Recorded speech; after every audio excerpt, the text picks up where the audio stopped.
representations of water seen in fire or land seen in water. Only because of him do the material universes, temporarily manifested by the reactions of the three modes of nature, appear factual although they are unreal. I therefore meditate upon him, Lord Sri Krishna, who is eternally existent in the transcendental abode, which is forever free from the illusory representations of the material world. I meditate upon him, for he is the absolute truth. Dharma pojita kaitravotra paramo nirmatsanam satam vedyam vastavam atra vastu shivedam tapatrayon mulanam Srimad Bhagavate Mahamuni Krite Kim Vapurer Ishwaraha Sadyo Hridya Avarudyate Tra Krite Bihi Sususubhistakshanat. Completely rejecting all religious activities which are materially motivated. This Bhagavata Purana propounds the highest truth, which is understandable by those devotees who are fully pure in heart. The highest truth is reality distinguished from illusion for the welfare of all. It uproots the threefold miseries. This beautiful Bhagavatam, compiled by the great sage Vyasadeva in his maturity, is sufficient in itself for God realization. What is the need of any other scripture?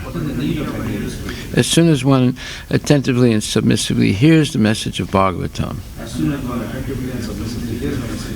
by this culture of knowledge, the Supreme Lord is established within his heart. Nigama kalpatarur galitam phalam Sukumakad amrita dravya samyutam Pibata bhagavatam rasam alayam Muhur aho rasika bhuvibhavukaha. O expert and thoughtful men, relish Srimad Bhagavatam, the mature fruit of the desire tree of Vedic literatures. It emanated from the lips of Sri Sukadeva Goswami. Therefore, this fruit has become even more tasteful, although its nectarian juice was already relishable for all, including liberated souls. Srimad Bhagavatam, Canto 1, Chapter 9, verse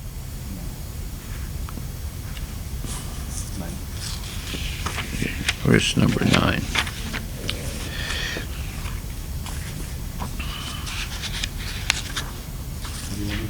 No, it's number 8. It's number 8. It's not 9. Half of it. Yeah. And many others, like Sukadeva Goswami and other purified souls, Kashyapa and Angirasa and others, all accompanied by their respective disciples, arrived there. Sukadeva Goswami. Okay, so we covered that. And we have to do Kashyapa. Yeah. Kashyapa, one of the Prajapatis, the son of Marichi, and one of the sons-in-law of Prajapati Daksha. He is the father of the gigantic bird Garuda, who was given elephants and tortoises as eatables.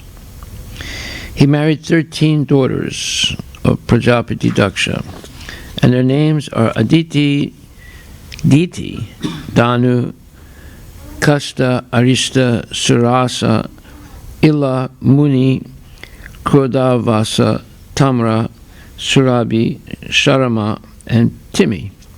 He begot many children, both demigods and demons, by those wives. From his first wife, Aditi, all the 12 Adityas were born. One of them is Vamana, the incarnation of Godhead. This great sage, Kashyapa, was also present at the time of Arjuna's birth. He received a presentation of the whole world from Parasurama, and later on he asked Parasurama to go out of the world. His other name is Aristanemi. He lives on the northern side of the universe, Angirasa.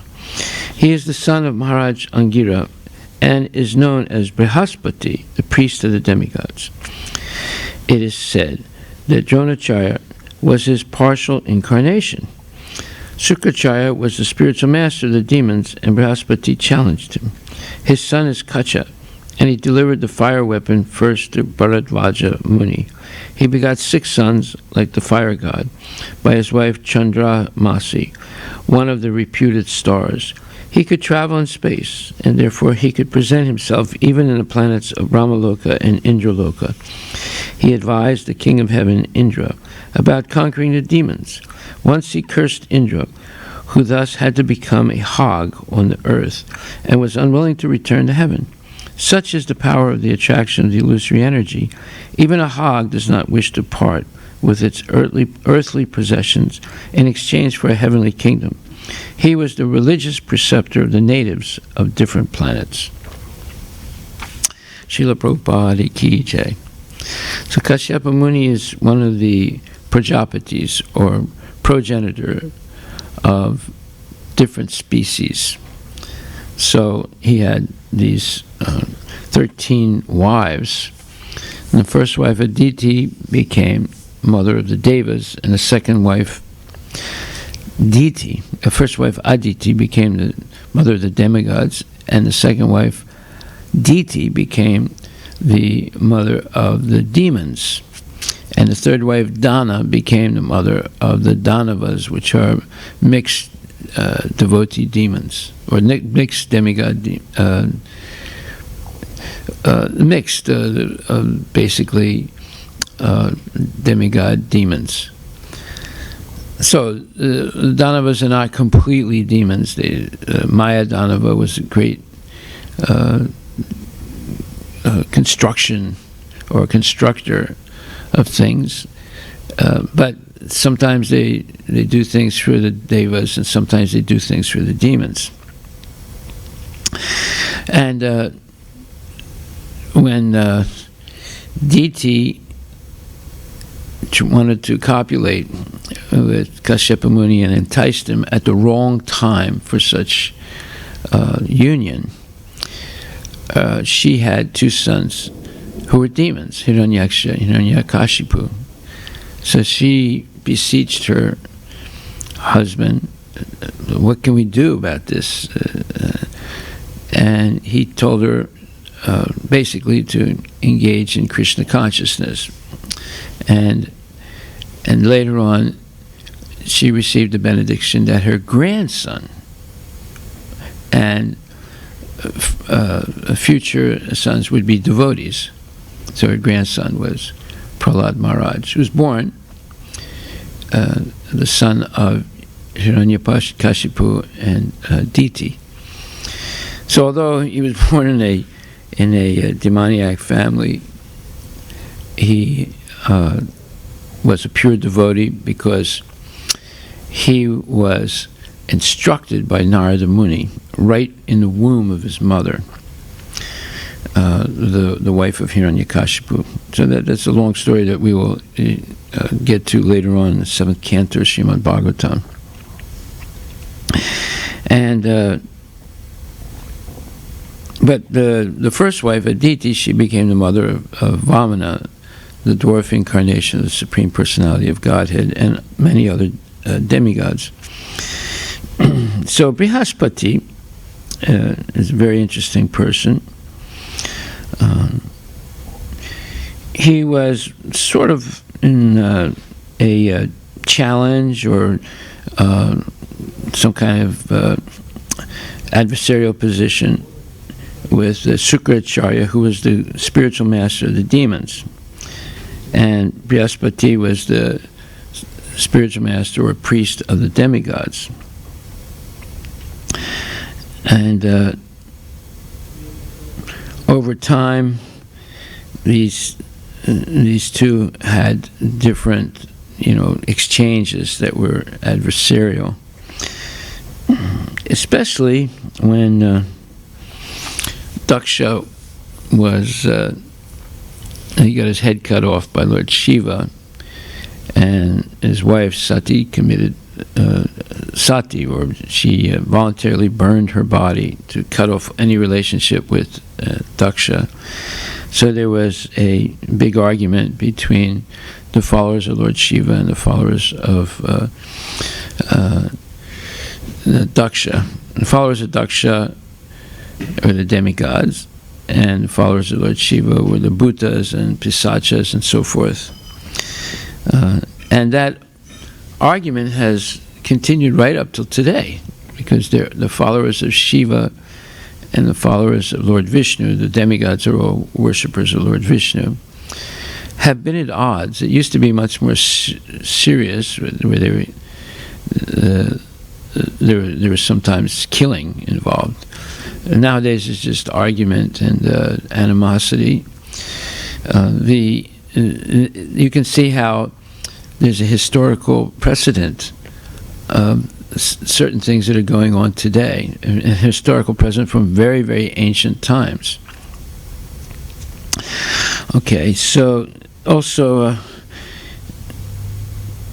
when Indra misbehaved once, he was cursed by Brihaspati to become a hog or a pig, and then Indra's position was taken by Nahusa, but Nahusa was not a very good leader of the demigods, and at one point Brihaspati went to Indra and basically begged him to stop being a hog and come back and take over his position as Indra, the leader of the demigods.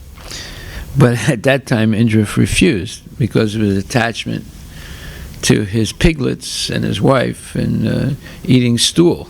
So you see how Prabhupada says, even a hog does not wish to part with his earthly possessions in exchange for a heavenly kingdom. He was the religious priest. Okay, so you see this attachment to sex life and family life is so strong that even if a person has a chance to liberate him or herself from the material world, they refuse due to the family attachment. So therefore, in the Vaishnava path, one who does accept the responsibility of family and relatives and so forth must simultaneously, while he's executing his duty as a husband or a wife, develop internally detachment, and so that when the children are grown and they're married, then the husband and wife together can go on pilgrimage and give up attachment to home and hearth and to all the amenities of what you would call sense gratification in married life, and take up a path of gradual renunciation through pilgrimages to holy places and service to saintly persons. So that is the Vedic tradition. Is up until age 25, a man remains celibate and studies the scriptures as well and takes initiation and engages in brahmachari life, which is based on sacrifice. And then, if they choose to, they can get married, and then husband and wife together practice Krishna consciousness and have a family and raise their children in Krishna consciousness, but follow all the rules and regulations of spiritual life.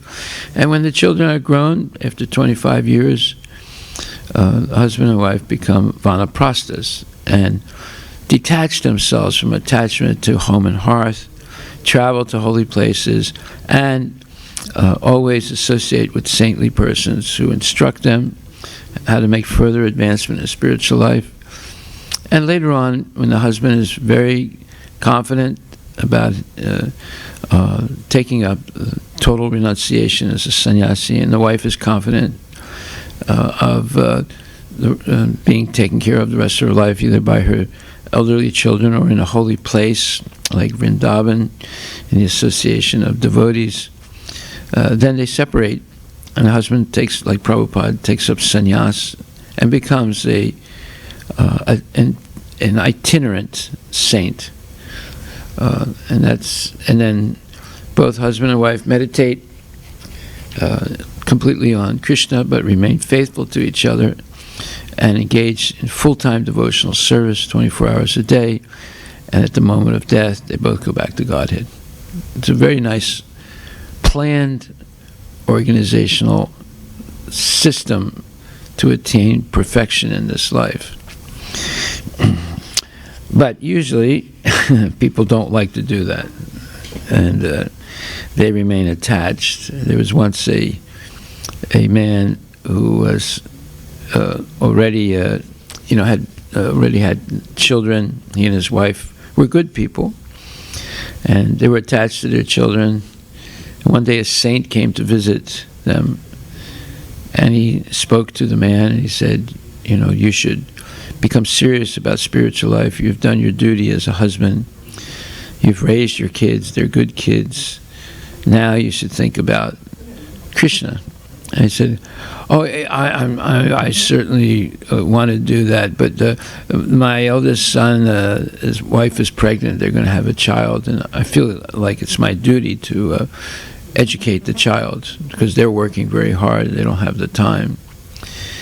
And the saint said, look, I'm going to come back again, see you in some years, but I really think you should, now that you've done your duty properly as a husband, and your wife also has done her duty as a mother, think about beginning on the path of renunciation. So he comes back 5 years later, and he says, so are you ready now? You can come with me, and I will train you. He said, I want to very much, but my second son now, his wife is pregnant, and I'm taking care of the first son's child, and I think I should take care of the second son's child.